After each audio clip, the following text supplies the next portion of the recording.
உரையாடல் பை முதலீட்டுக்களம் மீண்டும் இன்று ஒரு புதிய விருந்தினரோடு தொடர்கிறது. நம்முடைய விருந்தினர் PV சுப்பிரமணியம், சுப்ரா என்று அழைக்கப்படுபவர். அவருடைய யூடியூப் சேனல் subramani.com என்று இருக்கிறது. அதை நீங்க பார்க்கலாம். ட்விட்டர்ல அவர் இருக்காரு. ரொம்ப நாளா பல பேர் அவரோட நம்ம உரையாடணும்னு கேட்டுக்கிட்டு இருக்காங்க. இன்னைக்கு அந்த வாய்ப்பு அமைந்திருக்கிறது. வெல்கம் சுப்ரா. தேங்க்யூ. இன்னைக்கு நாம பேச போற தலைப்பு யங் இன்வெஸ்டர்ஸ் என்ன செய்யணும், என்ன செய்யக்கூடாது. தமிழ்நாட்டில் வேலைக்கு சேர்பவர்கள் பொதுவாக என்ன செய்வாங்க அப்படின்னு பார்த்தீங்கன்னா, முதல்ல ஒரு வெஹிக்கிள் வாங்குவாங்க, அப்புறம் ஜுவல்லரியில் இன்வெஸ்ட் பண்ணுவாங்க, அப்புறம் வீடு வாங்குவாங்க. இதுதான் ஜென்ரல் இன்வெஸ்ட்மெண்ட் ஃபார்மேட். சில பேர் பிக்ஸ்ட் டெபாசிட்ல பணம் போடுவாங்க. ரொம்ப குறைவான நபர்கள் தான் பங்கு சந்தையிலயோ மியூச்சுவல் ஃபண்ட்ஸ்லயோ இன்வெஸ்ட் பண்ணுவாங்க. இதுதான் நம்மளுடைய ஹிஸ்டரி. 1993ல பிரைவேட் மியூச்சுவல் ஃபண்ட் வந்து கூட salaried class உடைய பார்ட்டிசிபேஷன் ஈக்விட்டியில ரொம்ப குறைவா இருந்தது. இதுக்கு பல காரணங்கள் இருக்கு. முக்கியமா காரணம் என்று சொன்னாக்கா, சமூக ரீதியாக ஈக்விட்டி மீது ஒரு அவநம்பிக்கை தொடர்ந்து தமிழ்நாட்டில் விதைக்கப்பட்டு வந்திருக்கிறது. இதுக்கு பல பேர் காரணம். ஆனா இது சமூக ரீதியான ஒரு சிந்தனை என்பதை மறுக்கவே முடியாது. சோ தனிநபர் விமர்சனங்களை கடந்து இது ஒரு சோசியல் இஷ்யூ அப்படின்னு தான் நான் சொல்லுவேன். இந்த சோசியல் இஷ்யூ திடீர்னு மாறி லட்சக்கணக்கான இன்வெஸ்டர்ஸ் பங்குச்சந்தைக்கு வந்தது 2020. வந்தவங்க என்ன பண்ணாங்க? ஒன்னு போன்ல ஆப் மூலமாக பிளாட்ஃபார்ம்ல அக்கௌண்ட் ஓபன் பண்ணாங்க. அதன் மூலமாக எளிதில் பங்குச்சந்தைக்குள்ள அவங்க வர முடிஞ்சது. ஸோ இந்த ஃபார்ம் ஃபில்லிங் இந்த மாதிரி நிறைய விஷயங்களை தவிர்த்து கிளிக்ல உள்ள வந்துட்டாங்க. உள்ள வந்த உடனே அவங்க என்ன பண்ணாங்க? முதல்ல சில சிறந்த நிறுவன பங்குகளை வாங்கினாங்க. வாங்கிட்டு அதுல லாபம் பார்த்தாங்க. லாபம் பார்த்த உடனே என்ன பண்ணாங்கன்னாக்கா, ட்ரேடிங் பண்ணலாம் அப்படின்னு ஒரு செட்டு நகர்ந்துருச்சு. ட்ரேடிங் பண்றதுக்கும் ஒரு சில நபர்களை தொடர்ந்து அவங்க சொல்றதை வாங்க ஆரம்பிச்சாங்க. சில பேர் அதை கடந்து இன்னும் சில நபர்களை வழி தொடர்ந்து அவங்க சொல்றதை அப்படியே பார்த்து வாங்கி ஒரு பயணத்துல வந்திருக்காங்க. இந்த 3 ஆண்டுகள் பல பேருடைய நம்பிக்கைய ஈக்விட்டிங்கிற அசெட் கிளாஸ்ல உயர்த்தி இருக்கிறது. இது ஒரு நல்ல ஆரோக்கியமான மாற்றம் அப்படின்னு நான் நினைக்கிறேன். இந்த மாற்றம் பல பேரை உள்ள கொண்டு வந்துருச்சு. ஆனா கொண்டு வந்தா பத்தாது. எல்லாருமே இந்த இன்வெஸ்ட்மெண்ட்ல நிலைக்கணும். வந்தவங்க நிலைக்கணும்னா அதுக்கு நிறைய விஷயங்களை செய்யணும். என்ன செய்யணும், என்ன செய்யக்கூடாது, இளைஞர்களுக்கு எது சரி கேட்போம். சுப்ரா சொல்லுங்க, என்ன பண்ணணும்? ஃபஸ்ட்டு நீங்கள் உங்கள் வீட்டில் இப்போ முதல் பர்சனாக ஈக்விட்டியில் இன்வெஸ்ட் பண்ணுறதானா உங்கள் ஃபுல் ஃபேமிலியை இன்வால்வ் பண்ணுங்கள். உங்கள் அம்மா அப்பா யார் சொன்னால் நீங்கள் கேட்பீங்களோ அவள்கிட்டலாம் கேட்டுவிட்டு அப்புறம் ஆரம்பிங்க. ஏன்னா மார்க்கெட் கீழே விழுந்தாக்கா அவள்லாம் ஒன்று அப்புறம் இன்வெஸ்ட் பண்ணவே விட மாட்டான். நான் சொன்னேன் உன்ட்ட பிஎஃப்ல போடு, பிபிஎஃப்ல போடு, நீங்கள் போட்டுவிட்ட நாசமாக எடுத்து பணம். ஏன்னா நம்மளுக்கு அந்த ஷார்ட் டேர்ம் வியூ ஒரு 3 மாதத்தில் என்ன ஆச்சு, 6 மாதத்தில் என்ன ஆச்சு பார்க்குறோம். ஏன்னா பிபிஎஃப்லலாம் சேஞ்சே ஆகுது. 5000 போட்டால் அது 5000 7% இன்க்ரீஸ் தான் ஆகுமே தவிர 4900 ஆகாததுனால நம்மளுக்கு இது கீழே விழுந்து கொடுத்த இன்னுமே என்ன ஆகுங்கிற பயம் வந்துடும். அதனால முதல்ல எல்லாரையும் இன்வால்வ் பண்ணுங்கள். அப்புறம் எல்லாத்துலேயுமே செகண்ட் ஹோல்டர் ஒருத்தர் இருக்கணும். அப்புறம் ஒரு நாமினி இருக்கணும். இப்போ 22 வயசு பையனா அவனுக்கு பையனுக்கோ பொண்ணுக்கோ கல்யாணம் ஆயிருக்காது. ஸோ யார் அம்மாவோ அப்பாவோ செகண்ட் ஹோல்டர், நீங்கள் ஒரு நாமினி, இதெல்லாம் இருக்கான்னு ஒழுங்காக பார்த்து அப்புறம் இன்வெஸ்ட் பண்ணுங்கள். அண்ட் பங்கு சந்தைக்கு வரத்துக்கு ஃபஸ்ட்டு ஸ்டெப் மியூச்சுவல் ஃபண்டு. நேராக நீங்கள் பங்கு சந்தைக்கு வராதிங்க, அது கொஞ்சம் டேஞ்சரஸ். அது மாத்திரம் இல்லை, உங்கள் ஃபேமிலி சர்க்கம்ஸ்டன்சஸை பொறுத்து இருக்குது. இப்போ உங்கள் அம்மா அப்பா கிட்ட நிறைய பணம் இருக்குது, ஆல்ரெடி அவெல்லாம் எங்கேயோ கோல்டுலையோ இல்லை பேங்க் டெபாசிட்லையோ போட்டிருக்கான்னா வேறு விஷயம். அது இல்லை, நீங்கள் உங்கள் தம்பி தங்கைக்கு எக்ஸாமுக்கு பணம் கட்ட போகிறீங்க, அவள் கல்யாணத்துக்கு நீங்கள் உங்களை நம்பி தான் இருக்கா ஃபேமிலினா, முதல்ல போய் டேர்ம் இன்சூரன்ஸ் எடுத்துக்கோங்க. அம்மா அப்பாவுக்கு எவ்வளோ வயசானாலும் பரவாயில்ல, இன்சூரன்ஸ் கிடைக்கும், மெடிக்கல் இன்சூரன்ஸ் கிடைக்கும். ஸோ மெடிக்கல் இன்சூரன்ஸ் எடுத்துக்கோங்க, ஃபுல் ஃபேமிலிக்கு மெடிக்கல் இன்சூரன்ஸ். ஸோ என்ன கேட்டேன்னாக்கா, முதல் 5,000 உங்கள் வருஷத்தில் நீங்கள் போடுறதுல டேர்ம் இன்சூரன்ஸும் மெடிக்கல் இன்சூரன்ஸும் முதல்ல எடுத்துக்கோங்க. அதுக்கப்புறம் இன்வெஸ்ட் பண்ணால் போகிறோம். ஏன்னா உங்களுக்கு ஏதாவது ஆயிடுத்துன்னா, அதாவது நீங்கள் இறந்து போயிட்டீங்கன்னா, ஆக்சிடென்ட் ஏதாவது ஆயிடுத்துன்னா, ஃபேமிலி அப்படியே உங்கள் மேலே டிபெண்ட்டாக இருக்குது. உங்களுக்கு 3 லட்சம் 4 லட்சம் சம்பளம் இருக்கலாம், அவளுக்கு ஒன்றுமே கிடைக்காது. அவள் உங்கள்கிட்ட டோட்டலி டிபெண்ட்டாக இருக்கா. இல்லை சில பேருக்கு அப்பா இல்லை, அம்மா தான் எங்கேயோ வேலை பண்ணி சம்பாதிச்சுட்டு இருக்கான்னா ஃபேமிலிக்கிட்ட பணம் இருக்கா. ஸோ அதெல்லாம் முதல்ல பார்த்துட்டு அப்புறம் பங்கு சந்தைக்கு வந்தால் போகிறோம், அவசரம் இல்லை. சுப்ரா, நீங்கள் மியூச்சுவல் ஃபண்டுக்கு நேராக போகணும் அப்படின்னு சொல்கிறீங்க, ஸ்டாக் மார்க்கெட் வரக்கூடாதுன்னு சொல்கிறீங்க. பட் உண்மை என்னன்னா, 2020 23 வரைக்கும் 10 கோடி பேருக்கு மேலே டிமேட் அக்கௌண்ட் ஓபன் பண்ணியிருக்காங்க. ஸோ இவங்கெல்லாம் பங்கு சந்தைக்குள்ள வந்திருக்காங்க. இந்த 10 கோடி பேர்ல 6 கோடி பேருக்கு அவங்க டிமேட் அக்கௌண்ட்ல இருக்கக்கூடிய இன்வெஸ்ட்மெண்ட்டுடைய மதிப்பு 10,000 விட கம்மி. ஸோ ரொம்ப ரொம்ப ஸ்மால் இன்வெஸ்டர்ஸ் 6 கோடி பேர் இந்த 10 கோடி பேர்ல. இதுல தமிழ்நாட்டை சேர்ந்தவர்களே ஒரு 30,000-50 லட்சம் பேர் இருப்பாங்கன்றது என்னுடைய கணிப்பு. சோ இவங்கெல்லாம் ஏற்கனவே டைரக்ட் ஈக்விட்டில போயிட்டாங்க. இதுக்கு பல காரணங்கள் இருக்கு. ஃபர்ஸ்ட் அந்த காரணங்களை சொல்றேன், அதை பத்தி கமெண்ட் பண்ணுங்க, அப்புறம் அதை என்ன பண்ணலாங்கிறதுக்கு போவோம். காரணம் 1, தமிழ்நாட்டில் தொடர்ந்து வங்கிகள் மீதும் மியூச்சுவல் ஃபண்ட்ஸ் மீதும் இன்வெஸ்ட்மெண்ட் இன் ஈக்விட்டி மீதும் ஒரு தவறான பிம்பம் கட்டமைக்கப்பட்டு வருகிறது. ஸோ தொடர்ந்து இதெல்லாம் நம்பக்கூடாது, மியூச்சுவல் ஃபண்ட்ல பணம் எல்லாம் காணாம போயிடும், பேங்க்ல பணம் போட்டீங்கன்னா எடுத்துருங்க, இப்படி எல்லாம் ஒரு கமெண்ட்ரி 2017 20 ஏப்ரல் மே வரைக்கும் இருந்தது. சடனா மார்க்கெட் ஏற ஆரம்பிச்ச உடனே என்ன பண்ணாங்க, இப்படி பேசினா உதவாது, யாரும் நம்ம வீடியோஸ் எல்லாம் பார்க்க மாட்டாங்கன்னு டக்குன்னு ஒரு ஃபிளிப் அடிச்சு, பரவாயில்ல இந்த ஐடிசியை வாங்க, இந்த ஐடிசியில் ஆரம்பிச்சதா இது மொத்தமே, இந்த ஷேர் வாங்கினா நீங்க பணம் பண்ணலாம்னு ஒரு ஷேர்ல சொல்ல ஆரம்பிச்சு இன்னைக்கு அது வளர்ந்துருக்குன்னு வச்சுக்கோங்க. சோ இந்த 10,000 ரூபாய் கீழே டிமேட் அக்கௌண்ட்ல வச்சிருக்கவங்க எல்லாருமே இந்த மாதிரியான ஒரு கமெண்ட்ரியை பார்த்து தான் வந்திருக்காங்க. இதை வாங்கினா கொஞ்சம் பணம் பண்ணலாம் அப்படின்ற ஒரு ஆலோசனையை எடுத்துக்கிட்டு தான் பண்றாங்க. இது எல்லாமே இன்ஃபார்மல், கம்ப்ளீட்டா இன்ஃபார்மல். சோ அந்த அவநம்பிக்கை பேங்க் மேலையும் மியூச்சுவல் ஃபண்ட் மேலையும் ஈக்விட்டி மேலையும் ரொம்ப டீப் சீட்டடா விதைக்கப்பட்டிருக்குன்றதான் உண்மை. இந்த அவநம்பிக்கையை எப்படி ஒரு யங் பர்சன் ஃபர்ஸ்ட் டீல் பண்ணணும், பேங்க்ல போய் டெபாசிட் வைக்காத, பேங்க்ல பணத்தை வைக்காத, எடுத்துட்டு பேங்க் எல்லாம் திவால் ஆயிடும்னு வீடியோ போட்டாக்க தமிழ்நாட்டில் மட்டும்தான் லட்சக்கணக்கான வியூஸ் வரும், வேற எங்கேயுமே வராது. ஆனா அது உண்மை. மியூச்சுவல் ஃபண்ட்ல பணம் போட்டா திவால் ஆயிடும்னு சொன்னாக்கா, அல்லது திவால் ஆயிடுச்சுன்னு பொய்யா சொன்னா கூட அதுக்கும் லேக்ஸ் ஆஃப் வியூஸ் வரக்கூடியது இங்கதான். மியூச்சுவல் ஃபண்ட்ல எல்லாம் சரின்னு நான் சொல்ல வரல, பட் திவால் ஆகக்கூடிய இடத்துல இருக்கான்னு கேட்டா இல்லன்றதான் உண்மை. So the truth is not where people are made to believe it is.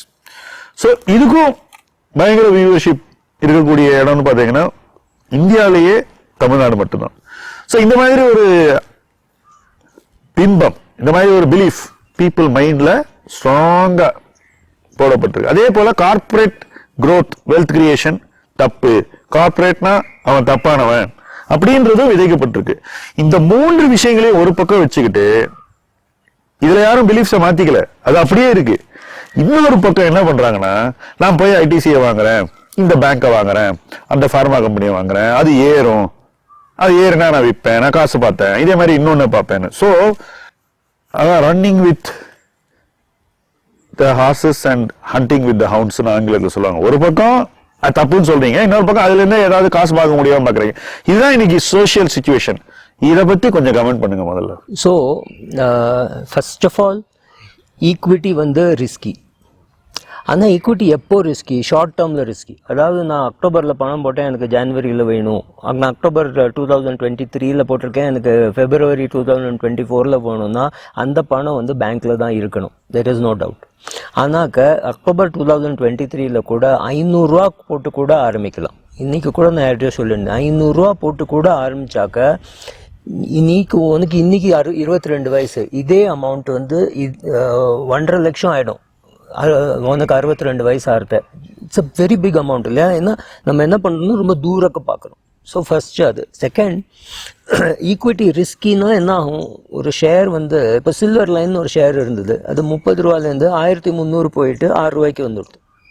So நீங்கள் எவ்வளோ ரூபா வரைக்கும் அதை வாங்கிட்டே இருப்பீங்க. 1300லேருந்து 1200, 1100, 1000 இங்கே வாங்கிட்டே இருந்தாக்கா உங்கள் பணம் முடிஞ்சிடும். மார்க்கெட்டில் இந்த மாதிரி ஆகிறதுக்கு வாய்ப்பு இருக்குது. அதனால நம்ம என்ன பண்ணுறோம்னா ஒரு போர்ட்ஃபோலியோ க்ரியேட் பண்ணுறோம். அந்த போர்ட்ஃபோலியோவில் கொஞ்சம் ஐடிசியும் இருக்கும், எஸ்பிஐயும் இருக்கும், ஹெச்டிஎஃப்சியும் இருக்கும், ஒரு சத்தியமும் இருக்கும். நீங்கள் சத்தியத்தில் பணம் போட்டிருந்தேக்கா, சத்தியம் கம்ப்யூட்டர்ஸில் பணம் போட்டுல அது 300லேருந்து 30க்கு வந்துடுது, 9 ரூபாய்க்கே வந்துடுது. அப்போ உங்களுக்கு மனசு எப்படி இருக்கும்? இப்போது நான் கணக்கு போட்டு காமிக்கலாம், 300லேருந்து 9க்கு வந்து திரும்ப 300 போச்சுன்னு. அது சரி, ஆனால் 300லேருந்து 9 வர வரைக்கும் உங்களால் உட்காந்துருக்க முடியுமா? பிடிச்சின்னு உட்காந்துருக்க முடியுமா? சான்ஸே இல்லை. வீட்டுக்காரை பார்த்து உன்னோட 30,000 போயிடுத்துனாக்கா பயத்தில் 9 ரூபாயிலையோ 18 ரூபாயில் வித்தாக்க கூட அவனுக்கு குஷியாயிடும். அப்பா பாரு 9 ரூபா எடுத்துன்னு. பட் இதே தப்ப திருப்பி எஸ் பேங்க்ல எல்லாரும் பண்ணிருக்காங்களே, ஈக்விட்டில, டைரக்ட் ஈக்விட்டில. ரீட்டைல் எக்கச்சக்கமா தப்பு பண்ண ஸ்டாக்னு பாத்தீங்கன்னா எஸ் பேங்க்ல பண்ணிருக்காங்க, பண்ணுவாங்க. அது வந்து அதே தப்புகளை திரும்ப திரும்ப பண்ணுவான். துரியோதனன் பண்ணின தப்பு இன்னைக்கும் நடந்துட்டு இருக்குது. 4000-5000 வருஷமா அந்த அசுவை என்கிட்ட இல்லையே அவன்கிட்ட இருக்கே அதெல்லாம் போகாதில்ல. அது ஹியூமன் மைண்டு, அது அப்படி இருக்கும். ஏன்னா ஏதோ இங்கே போட்டான் டபுள் ஆகிடுது, என் பக்கத்துக்காரன் போட்டான் அது டபுள் ஆகிடுதுன்னா அந்த டெம்ப்டேஷன் இருக்க தான் இருக்கும். அது இருக்கப்படாதுங்கிறது கஷ்டம். அதனால ரொம்ப சிம்பிள். உங்ககிட்ட மாதத்துக்கு 5000 ரூபா இருக்க வச்சுக்கோங்க இன்வெஸ்ட் பண்ணுறதுக்கு. அட்லீஸ்ட் ஒரு 2500 ரூபா நீங்கள் மியூச்சுவல் ஃபண்டில் போடுங்க, பாக்கி 2500 ரூபாயை நீங்கள் மார்க்கெட்டில் போடுங்க.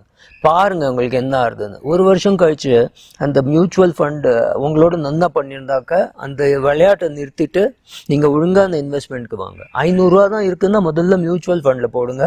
ஏன்னா என்ன இந்த ரிஸ்க் என்னன்னாக்கா, சத்தியம் போயிடுது பரவாயில்ல, ஆனால் 30 கம்பெனி இருந்ததில்ல சென்செக்ஸில், அதில் 1 கம்பெனி தானே போச்சு. சத்தியமோட வெயிட் எவ்வளோ இருந்தது, அதில் 1%. நீங்கள் 3000 ரூபா போட்டேன்னாக்கா அதில் 30 ரூபா சத்தியமுக்கு போச்சு. ஸோ உங்களோட லாஸ் எவ்வளோ, 30 ரூபா. நீங்கள் 3000 ரூபா சத்தியமில் போட்டால் அது லெட்டர்ஸ் 0க்கு வந்துடுத்து வச்சுக்கோங்க, உங்களோட லாஸ் 3000 ரூபா. நம்ம என்ன பண்ணுறோம்னா ரொம்ப வீக்காக இருக்கிற பசங்க இன்னைக்கு 5000 ரூபாயோ 500 ரூபாயோ இன்வெஸ்ட் பண்ணுறவன்னா முதல்ல ப்ரொடெக்ட் பண்ணணும். இப்போ உங்களுக்கு மோட்டர் சைக்கிள் ஓட்டணும்னு ஆசை இருக்கும், ஃபாஸ்ட்டாக ஓட்டணும்னு ஆசை இருக்கும், பட் முதல்ல நீங்கள் வாங்க வேண்டியது என்னது, ஹெல்மெட். உங்களுக்கு ஹேண்ட் கிளைடிங் பண்ணணுமா இருக்கும், முதல்ல உங்களுக்கு எப்படி குதிக்கணும் அதெல்லாம் தெரியணும்ல. சும்மா முதல்லையே நான் ஹெல்மெட் இல்லாமல் ஓட்டுவேன், ஃபுல் ஸ்பீடில் ஓட்டுவேன், 120ல் ஓட்டுவேன்னா சார்ஜுக்கு சான்ஸ் இருக்குது. பட் சுப்ராஜ், நான் கேட்ட கொஸ்டினோட பாயிண்ட்டுக்கு திருப்பி நீங்கள் பதில் சொல்லணும். அது என்னன்னா, ஒரு பக்கம் பேங்க்ல பணம் வச்சு கூடாதுன்னு ஒரு பிலீஃப், இன்னொரு பக்கம் மியூச்சுவல் ஃபண்ட்ல பணம் போடக்கூடாதுன்னு பிலீஃப், மூணாவது பக்கம் ஈக்விட்டியில கார்பரேட் கவர்னன்ஸ் எல்லாம் கார்பரேட்லாம் பேடுன்றது. இது ஒரு பக்கம் வச்சுக்கிட்டு எப்படி ஒருத்தன் வந்து ஈக்விட்டியில சக்சீட் ஆக முடியுமா இந்த மாதிரி அவநம்பிக்கை வச்சுக்கிட்டு? இல்ல, ஃபர்ஸ்ட் மோஸ்ட் இம்பார்ட்டன்ட் என்னன்னா, ஒருத்தனை பயப்படுத்தினா பயந்துடும். Okay, it is easy to scare somebody. இல்லை போட உன்னோட பணம் போயிடும் அப்படின்னாக்கா பயந்துடுவான். அவன் வந்து ஃபேக்ட்ஸ் அனலைஸே பண்ண மாட்டான். அவங்ககிட்ட உட்காந்து இதுதான் ஃபேக்ட்ஸு இதை பாருன்னா பார்க்கவே மாட்டான் அவன். அது என்ன சென்சேஷனல் பண்ணுறது ரொம்ப ஈஸி. அங்கே போட்டான் இதாக எடுத்து அப்படி ஆகிடுத்து நாசமாகிடுத்து அப்படி சொன்னாக்கா அதை நம்புறது ஈஸி, ஃபேக்ட்ஸை பார்க்க மாட்டான். இப்போ நீங்கள் ஃபேக்ட்ஸை பார்த்தீங்கன்னா இது வரைக்கும் மியூச்சுவல் ஃபண்ட் ஒன்று கூட டிஃபால்ட் பண்ணினதே கிடையாது. இன்னொரு இம்பார்ட்டன்ட் திங் என்னன்னா, நீங்கள் இன்னைக்கு 200 NAV-லையோ 100 NAV-லையோ வாங்குற, அது 100லேருந்து 0 வரவே வராது. 100லேருந்து 99, 98, 97 அப்படி தான் வரும். 90ல் நீங்கள் வெளியில் வரலாம். உங்கள் லாஸ் எவ்வளோ, 10 ரூபா. 200 ரூபா 100 ரூபாயில் அது எவ்வளோ, 10%. 200ல் எவ்வளோ, 5%. ஆனாக்கா ஒரு ஷேருங்கிறது 200லேருந்து 0க்கு கண்டினியூஸாக ஒன்லி செல்லர்னு வந்து லோவர் சர்க்கியூட் அடித்து 200லேருந்து அது 100க்கு வர முடியும். இல்லாட்டா சஸ்பெண்டட், வால்யூமே இருக்காது. இல்லை, இதில் வேடிக்கை என்னன்னா, மியூச்சுவல் ஃபண்டில் நான் பணம் போட மாட்டேன்னு சொல்லிட்டு வோடாஃபோன்லையும் சுவிட்சர்லாண்ட்லையும் போய் மொத்த போர்ட்ஃபோலியோவும் போட்டுட்டு உட்காந்துருக்கிறவங்களாம் இருக்கான்.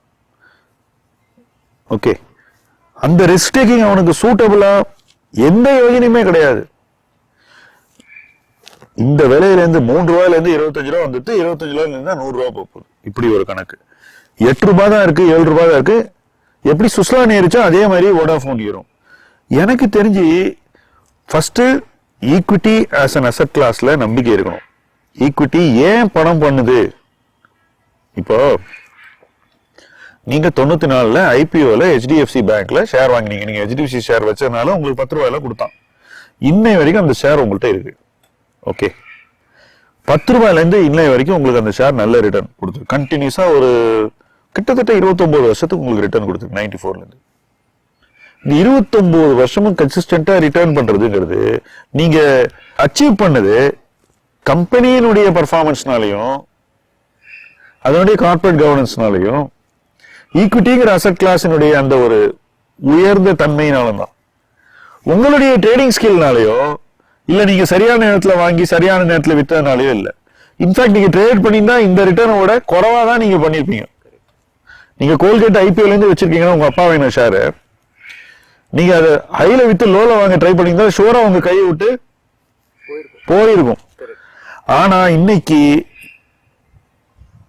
ட்ரேட் பண்ணி ப்ராஃபிட் பண்ண முடியும் அப்படிங்கிறது இந்த பயத்தை ஊட்டுறதோட சேரக்கூடிய ஒரு விஷயமா இருக்கு. ஒரு பக்கம் பயமுறுத்திடுறேன், இன்னொரு பக்கம் நீ பரவாயில்ல இதை பண்ணு, இதுல நீ பணம் பண்ணலாம் அப்படின்னு சொல்லக்கூடிய ஒரு அந்த ஒரு ஆர்கியூமெண்ட்.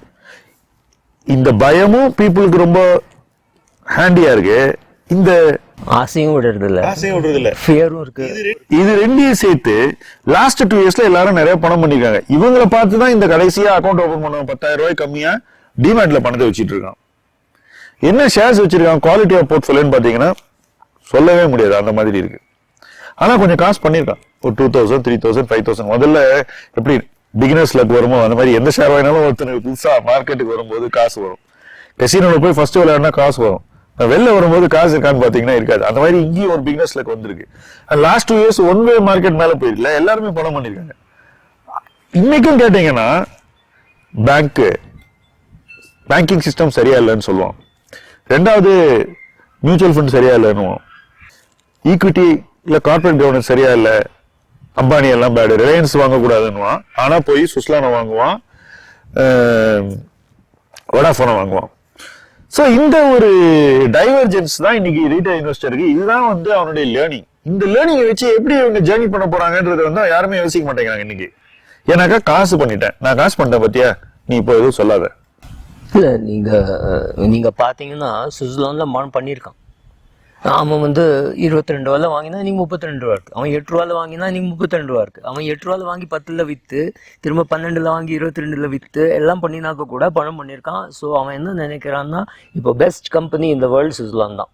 ஏன்னா நான் அதில் பணம் பண்ணியாச்சு, எனக்கு I know more than what some YouTube players are same. அவன் ஏதோ ஐடிசி வாங்கினா நீங்க ஐடிசி வாங்க வேணாம். ரெண்டாவது என்னதுனாக்க அவன் எவ்வளோ பணம் பண்ணுறாங்கிறத கால்குலேட்டும் பண்ணுறதில்ல. ஸோ திரும்ப போய் அதே ஏஷியன் பெயிண்ட்ஸ், பிடிலைட், ஐடிசின்னு வாங்கி அதில் ஒரு வருஷத்தில் எவ்வளோ ரிட்டர்ன் கேட்டாக்க 24%. நீ கணக்கு போட்டு இடம்னு பார்த்தாக்கா -1%ஆகவும் இருக்கும். அதுவும் கணக்கே போடுறதில்ல, என்ன வாங்குறான்னு தெரியாது, அதில் கணக்கு போடுறதில்ல. அது மாத்திரம் இல்லை, இதே நீங்கள் சொன்ன மாதிரி அந்த ஃபியர் அண்ட் கிரீட் ரெண்டும் இருக்குது. ஏன்னா கிரீட் என்னன்னா பக்கத்தாத்துக்காரன் பணம் பண்ணிட்டான் நானும் பண்ணணும், அந்த ஒரு கிரீட் இருக்குது. ஆனால் இதில் பணம் போகிறதுக்கு சான்ஸ் இருக்குங்கிறதும் இருக்குது. அது ட்ரேட் பண்ணு சொல்கிறான், அந்த வீடியோ பார்த்தா அழகாக இருக்குது. செபி ரிப்போர்ட் சொல்கிறான் 90% people lose money. SEBI facts நான் சொன்னது அதே தான். ஃபேக்ட்ஸை பார்க்க மாட்டேன், யார் வீடியோவில் என்ன சொன்னாலும் அது சரி. ஆனாக்கா நான் செபி ரிப்போர்ட் படிக்க மாட்டேன். SEBI reported headline 90% of the people lose money in trading. So இந்த ட்ரேடரை ஃபாலோ பண்ணி பணம் பண்றதுங்கிறது சஸ்டைனபிள் இல்லைங்கிறீங்களா? அதாவது அவன் ஒரு 100 ட்ரேட் பண்ணினாக்க ஒரு 4-5 ட்ரேட்ல பணம் பண்ணிட்டு பாக்கி 94 பண்ணாட்டா என்ன ஆகும்னு அவன் யோசிக்கிறது இல்லை. அப்புறம் பணம் போயிட்டாக்க என்ன பண்ணுவோங்கிறது யோசிக்கிறது இல்லை. 10,000 தானே போனா போறது, இது போனா போறது இல்லை. நீ 10,000 ரூபான்னு உனக்கு தோணுறது இல்லை 22 வயசுல. அதே நீ ஏதாவது ஒரு மியூச்சுவல் ஃபண்டில் போட்டு அது 12%ல கம்பவுண்ட் ஆனாக்க அது எவ்வளோ அமௌண்ட்னு யோசிச்சு பாரு. 62 வயசில் அது 16 லட்சம். 10,000 ரூபா போனால் போகிறது தோணுறது இல்லை, 16 லட்சம் போனால் போகிறது தோணுறது இல்லைல்ல. ரூபாய்க்கு வேல்யூ இருக்குன்னு புரியறது இல்லை, ரூபாய்க்கு மதிப்பு இருக்குன்னு புரியறது இல்லை. நீ 22 வயசுல விட்ட 10,000 ரூபா 16 லட்சம் 62 வயசுல. அப்போ யோசிச்சு பாரு, 16 லட்சம் உனக்கு 2 வருஷத்துக்கு வீட்டு செலவா இருக்கும். ஏன்னா இன்ஃப்ளேஷனும் வரும். அதாவது நீ 58ல் ரிட்டையர் ஆகிறதுக்கு பதிலாக 56ல் ரிட்டையர் ஆகலாம். இதெல்லாம் யோசிக்கணும். அன்ஃபார்ச்சுனேட்லி யோசிக்கிறது கொஞ்சம் கஷ்டம், படிக்கிறது கொஞ்சம் கஷ்டம், யூடியூப் பார்க்கறது ஈஸி. நான் இப்போ ஒரு கவுண்டர் ஆர்குமெண்ட் சொல்ல போறேன். நீங்க சொல்றீங்க 12% கிடைக்கும் மியூச்சுவல் ஃபண்ட்ல போட்டானே. இது வந்து ஒரு மியூச்சுவல் ஃபண்ட் செல்லரோட ஆர்குமெண்ட் கூட நான் எடுத்துக்கிறேன். ஏன்னா நான் வந்து இன்வெஸ்டர். இப்போ நான் சொல்றேன், நான் 450 ரூபாயில மியூச்சுவல் ஃபண்ட்ல போடுறது பதிலா ஐடிசியில போடுறேன். என்ன ரிட்டர்ன் கிடைக்கும் எனக்கு சொல்லுங்க? அடுத்த 5 இயர்ஸ்ல என்ன ரிட்டர்ன் கிடைக்கும்? 450ல நான் இன்னைக்கு ஐடிசியில போட்டாக்கா, மியூச்சுவல் ஃபண்ட்ல போட்டா நீங்க 12% சொல்றீங்க, நான் 450ல ஐடிசியில போடுவேன். எனக்கு மியூச்சுவல் ஃபண்ட் வேண்டாம், எனக்கு என்ன ரிட்டர்ன் கிடைக்கும் சொல்லுங்க? இதுல வந்து ஐடிசியில் 12% கிடைக்காதுன்னு இல்லை, கிடைக்கலாம். ஆனா போகிறதுக்கும் சான்ஸ் இருக்கு. ஏன்னா நான் சொல்றது வந்து ஓவர் வெரி லாங் பீரியட், 20 வருஷம் 30 வருஷத்துல. நானும் 5 இயர்ஸ் தான் சொல்றேன், கம்மியா சொல்றேன். 5 இயர் 10 இயர் நான் இன்னைக்கு வாங்கிட்டு ஐடிசி 10 இயர்ஸ் வச்சுக்கிட்டா 10 இயர்ஸ் கழிச்சுக்கு இந்தியாவோட நம்பர் 1 எஃப்எம்சிஜி கம்பெனி ஐடிசி ஆகுமா? ஆகாதுன்னு சொல்ல முடியாது, ஆகும்னு சொல்ல முடியாது. ஆனாக்கா என்ன பொறுத்தவரை இன்னைக்கு எஃப்எம்சிஜி வாங்கணும்னா ஒரு 4-5 எஃப்எம்சிஜி வாங்குறது பெட்டர். இது வந்து நாட் அ கரெக்ட் எக்ஸாம்பிள். ஆனால் ஒரு குதிரை ரேஸ்க்கு போறீங்க, எல்லா குதிரையிலையும் ஏதோ ஒன்று ஜெயிக்க போகிறது. நீங்க என்ன சொல்றீங்கன்னா, நான் அந்த ஜெயிக்கிற குதிரையை எவ்ரி டைம் ஐடென்டிஃபை பண்ண முடியும். எனக்கு தெரியும் எஃப்எம்சிஜியில் பெஸ்ட் அதுதான். கோல்கேட் வாங்கக்கூடாது, பதஞ்சலி வாங்கக்கூடாது, இந்துஸ்தான் லீவர் வாங்கக்கூடாதுன்னு எனக்கு தெரியும். என்ன வாங்கணும்னு எனக்கு தெரியும். You may be right, you may be wrong. ஆனாக்கா அதே டயத்தில் உங்களுக்கு ஐடிசி வந்து 450லேருந்து 5 வருஷத்தில் டபுள் ஆகிடுத்து வச்சுக்கோங்க, 900 ஆகிடுது. ஆனால் அதே டயத்தில் 2500லேருந்து இது ஹெச்யூஎல் வந்து 4000க்கு போயிடுது, இல்லை 6000க்கு போயிடுதுன்னா that is given you better return. Patanjali 6000த்தில், அதான் 6000த்தில் it will be better return. Patanjali வந்து 1200லேருந்து 3000 போயிடுதுன்னா that will be better return. உங்களுக்கு எப்படி தெரியும் ஐடிசி தான் என்ன பண்ணணும்னு? உங்களுக்கு தெரியாது. அதனால ஃபுல் எஃப்எம்சிஜி இல்லை இண்டெக்ஸோ இல்லை ஒரு ஃபண்ட் மேனேஜர் பண்ணுறதையோ அது வாங்கிறது சேஃபர். நான் வந்து ஜாஸ்தி ரிட்டர்ன் கிடைக்கும்னு இப்போதைக்கு பேசலை. ஏன்னா நமக்கு 22 வயசு இருக்கிறத எவ்வளோ ரிட்டர்ன் கிடைக்கிறதுங்கிறது இம்பார்ட்டண்ட்டே இல்லை. ஏன்னா உன்னோட கார்பஸ் ரொம்ப சின்னது, உங்ககிட்ட டோட்டலாக இருக்கிற அமௌண்ட் ரொம்ப சின்னது. இப்போ உனக்கு மோஸ்ட் இம்பார்ட்டண்ட் என்னதுன்னா, நீ 100 ரூபா சம்பாதிச்சா எவ்வளோ பர்சன்டேஜ் அதுலேருந்து இன்வெஸ்ட் பண்ணுற. சில பேர் வீட்டில் இருந்து வீட்டு செலவு ஒன்றும் கொடுக்காதவா 90% கூட இன்வெஸ்ட் பண்ணலாம். சில பேர் வீட்டு செலவு எல்லாம் கொடுக்குறவன் 30% தான் இன்வெஸ்ட் பண்ண முடியும். நீ 30 பண்ணுறியா 90 பண்ணுறியா அதை பொறுத்து இருக்கு உன்னோட ரிட்டர்ன். ரிட்டர்னை பற்றி எப்போ கவலைப்படணும்னா, கொஞ்சம் கார்பஸ் பெருசானதுக்கப்புறம் ரிட்டர்னை பற்றி கவலைப்படும். அது 35 வயசு 40 வயசில் கார்பஸ் வந்து எங்கே 50 லட்சம் ஆயிடுதுன்னா அதுக்கப்புறம் தான் ரிட்டர்னை பற்றி கவலைப்படணுமே தவிர, முதல்ல உங்கள் வீட்டில் எவ்வளோ சுச்சுவேஷனை பொறுத்து ஃபஸ்ட்டு சேஃப்டி வந்தப்புறம் அதுக்கப்புறம் தான் நீங்கள் லிக்விடிட்டி ரிஸ்க்லாம் அப்புறம் தான் ரிட்டர்ன்லாம் அப்புறம் தான் பார்க்கணும். இப்போதைக்கு ரிட்டர்ன் பார்க்க வேண்டிய அவசியமே இல்லை. 500 ரூபா மாதத்துக்கு போடுறேன், அது வருஷத்துக்கு கடைசியில் அட்லீஸ்ட் 6000 ரூபா இருக்குமா, இல்லை அது வந்து 7000 ஆகுமா, இல்லை 5000 ஆகுமா? ஐடிசியிலலாம் அது 450லேருந்து 300 வந்து செகண்ட், அது 300லேருந்து திரும்ப 500 போகலாம். என்ன கேள்வி கேட்கணும்னா, அது வந்து 450லேருந்து 300 போகிறத அதை எனக்கு பக்குவம் இருக்குமா, அதை பிடிச்சி வச்சுட்டு இருக்கிறதுக்கு எனக்கு பக்குவம் இருக்குமா, அந்த கேள்வி தான் ஜாஸ்தி இம்பார்ட்டண்ட்டே தவிர அது ஐடிசி நல்ல ரிட்டர்ன் கொடுக்குமா இம்பார்ட்டண்ட் இல்லை. இப்போ 450 ரூபாயில் நீங்கள் ஐடிசி வாங்குறீங்க, அது வந்து 300 போகிறது, 300 போயிட்டு அது திரும்ப 900 போகிறது, இல்லைடா 1000 போகிறது, அது போகிறது. ஆனால் நீங்கள் அந்த ஃபுல் ஜர்னியில் உங்களால் உட்காண்டிருக்க முடியுமா? இல்லை 450லேருந்து பேனிக் பண்ணி ஐயோ 350 ஆயிரத்துன்னு விற்றுடுவீங்களா? அதெல்லாம் இன்வெஸ்டர் பிஹேவியர் வந்து ஜாஸ்தி இம்பார்ட்டன்ட். ஷேர் பிஹேவியர் அது என்ன பண்ணணுமோ அது பண்ணும். அது கீழே விழறத மனப்பக்குவம் இருக்கா, அதை பிடிச்சி வச்சுட்டு இருக்கிறது. Your return will depend on that.